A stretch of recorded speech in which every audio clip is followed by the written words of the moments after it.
Salam semangat. Salam semangat. Bersama saya, Mang Bawel, dan rekan saya, Mas Rewel. Mas Rewel, ngapain kamu bawa-bawa? Apa itu? Maksudnya apa tuh? Bawa-bawa peralatan seperti itu, maksudnya apa? Ya, macem-macem. Ada meteran, ya kan? Katanya suruh bawa alat ukur. Ya saya bawalah alat ukur, ya kan?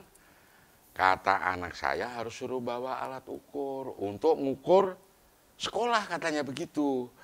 Sekaligus mengukur baju seragam. Kalau pas baju seragamnya diterima, katanya begitu, Mang. Bener apa enggak, saya nggak tahu, Mang. Begitu.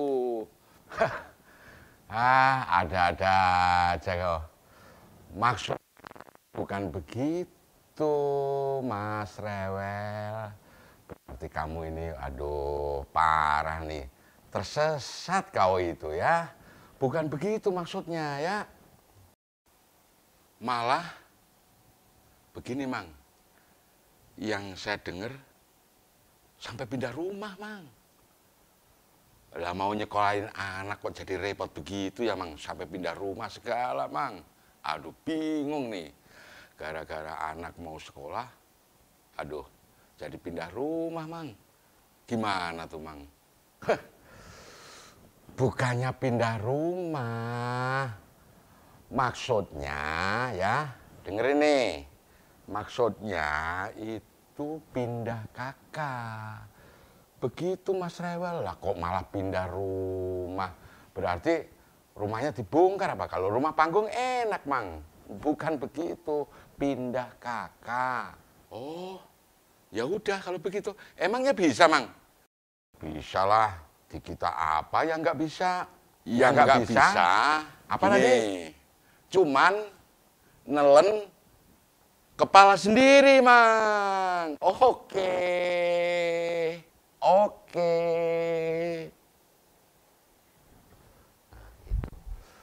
Wah, Mang Bawel sama Mas Rewel nih luar biasa loh guyonnya. Saya sampai heran, terpingkal-pingkal sendiri sebetulnya. Nah, apa sih sebetulnya yang didiskusikan oleh Mas Rewel dan Mang Bawel? Kan tadi agak bias sebetulnya, ada seragam, tapi sekalipun ditunjuk, oh kamu sesat. Tapi sebetulnya itu masalah pendidikan di Indonesia, terutama berkait dengan zonasi masuk sekolah ke SD, SMP maupun SMA, SMK. Nah, sebenarnya zonasi itu sudah ada sejak lama.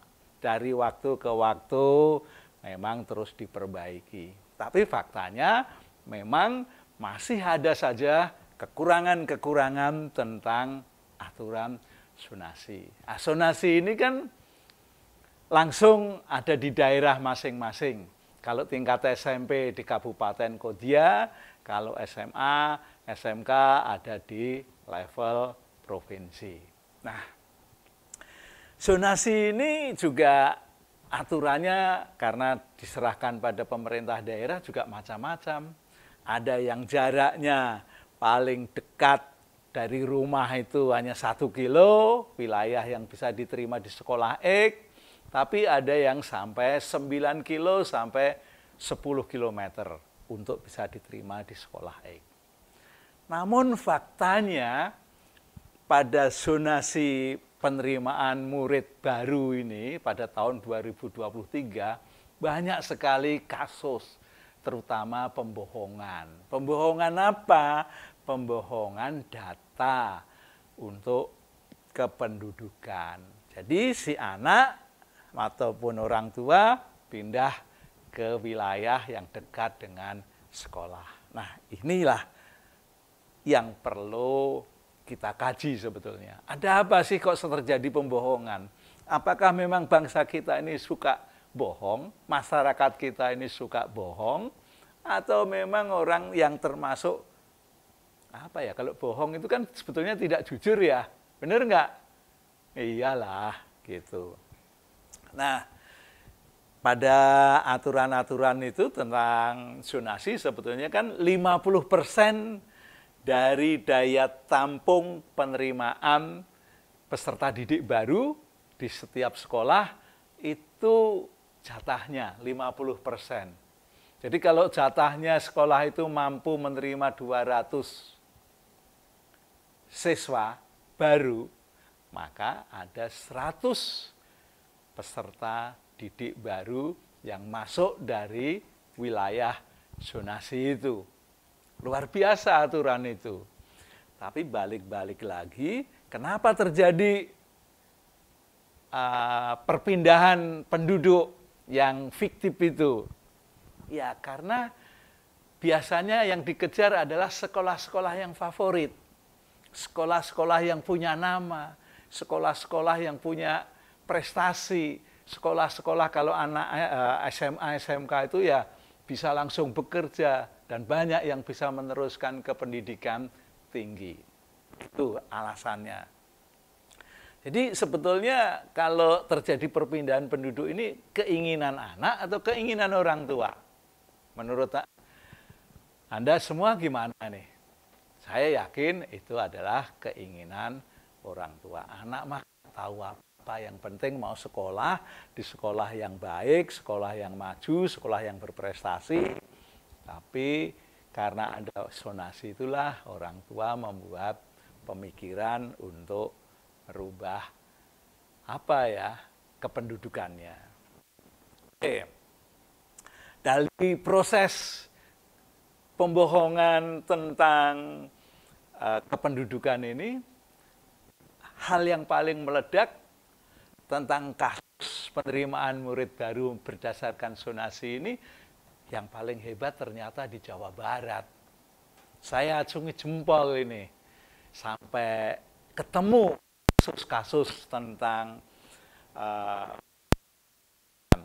yang berdasarkan kependudukan ini.